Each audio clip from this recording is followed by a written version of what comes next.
श्री शिवाय नमस्तुभ्यम। स्वागत है आपका शिव पुराण श्री कोटि रुद्र संहिता 17वें अध्याय में। महाकाल महात्म्य।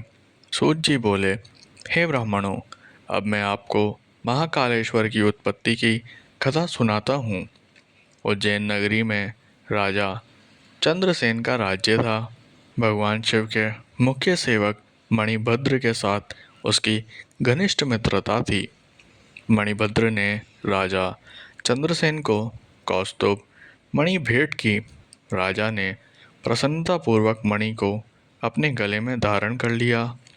वह कौस्तुभ मणि सूर्य के समान चमकती थी, जिसे देखकर अन्य राजा चंद्रसेन से ईर्ष्या रखने लगे।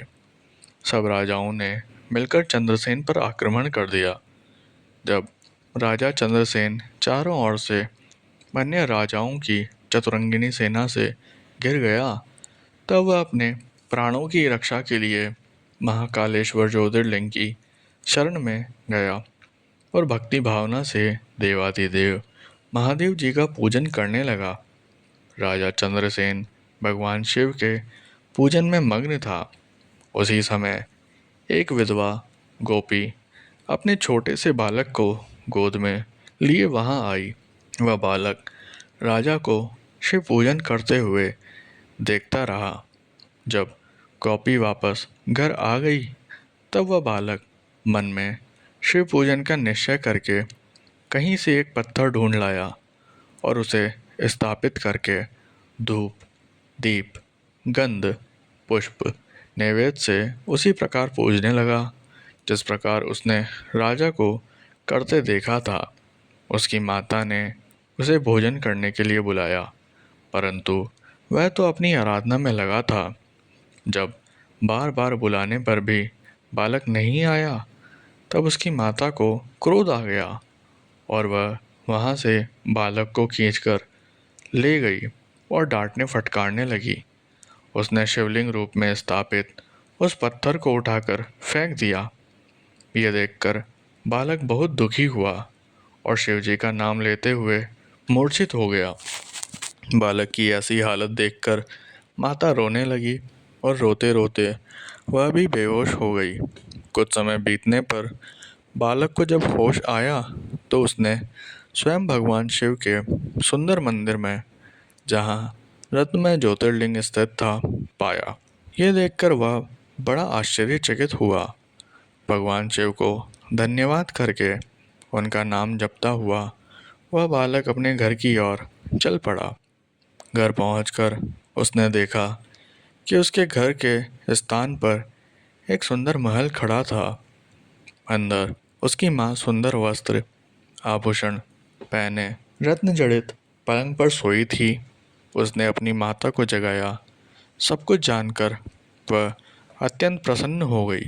दूसरी ओर जब राजा चंद्रसेन का पूजन समाप्त हुआ, तो उसे सब कुछ ज्ञात हुआ। राजा अपने मंत्रियों को साथ लेकर गोपी के पास पहुंचा। वहां उन्होंने उत्सव किया। शीघ्र ही ये समाचार पूरे नगर में फैल गया। जब चंद्रसेन के शत्रुओं को यह पता चला कि उसकी नगरी पर भगवान शिव की विशेष कृपा है, तब उनके शत्रुओं को यह समझ आ गया कि राजा चंद्रसेन महाकालेश्वर का परम भक्त है, इसलिए हम उसे कभी जीत नहीं सकते। वे सब राजा चंद्रसेन से मित्रता करने हेतु उस गोपी के घर चले गए। वहां पहुंचकर उन्होंने शिवजी का पूजन किया और राजा से मित्रता कर ली। तभी वहां हनुमान जी ने प्रत्यक्ष दर्शन दिए। हनुमान जी को सामने पाकर सबने हाथ जोड़कर उन्हें प्रणाम किया। हनुमान जी ने उस बालक को गले लगाया और बोले, इस संसार का कल्याण करने वाले भगवान शिव हैं। वे भक्त वत्सल हैं और सदा ही अपने भक्तों पर कृपा दृष्टि रखते हैं। इस बालक ने सच्चे मन से शिवजी की स्तुति की, जिससे प्रसन्न होकर शिवजी ने इसके सभी दुखों को दूर किया है। इस लोक के सभी सुखों को भोगकर इसे मोक्ष की प्राप्ति होगी। यह 8वां महायज्ञ पुरुष होगा और नंद नाम से जाना जाएगा।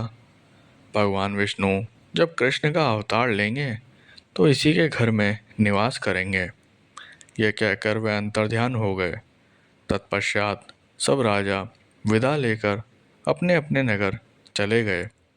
राजा चंद्रसेन विधि पूर्वक महाकालेश्वर का पूजन करने लगे और इस लोक में सभी सुखों को भोग कर अंत में मोक्ष पद को प्राप्त हुए।